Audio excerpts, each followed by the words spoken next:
नमस्कार, good morning सगळ्यांना। So आज आहे आपली नरक चतुर्दशी। तर सगळ्यांना नरक चतुर्दशी माझ्याकडनं हार्दिक हार्दिक शुभेच्छा।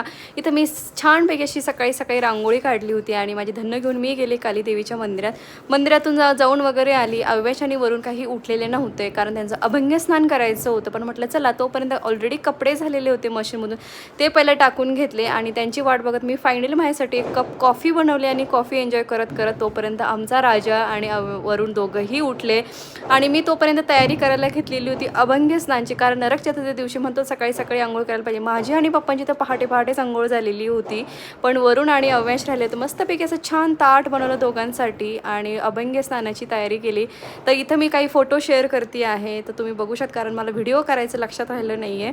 त्याच्यानंतर अव्याश मस्तपैकी छान असं नवीन कपडे घालून रेडी झाला। हा अव्याशचा दसऱ्याचा ड्रेस आहे बाय द वे, कसा वाटतं नक्की सांगा। त्याच्यानंतर कालीची पूजा होती, ती पूजा झाली आणि आज 14 दिवे लावायचे होते, देवीची पूजा करायची, ती सगळी झाली। प्रसाद वगैरे दाखवला आणि त्याच्यानंतर ना आमची आरती वगैरे झाली आणि अव्यासुद्धा आजकाल प्रत्येक पूजेला प्रत्येक आरतीला वगैरे असं बसत असतो, छान वाटतं। त्याच्यानंतर त्याला घेऊन मी परत मंदिरामध्ये गेली, राणीला सुद्धा घेऊन गेली। तर मी गेली महादेवाच्या मंदिरामध्ये कारण म्हटलं चला पूजा वगैरे देवीची सकाळीच होती, काली देवीची पूजा, कारण नरक चतुर्थी दिवशी काली देवीची पूजा करणं खूप महत्त्व आहे।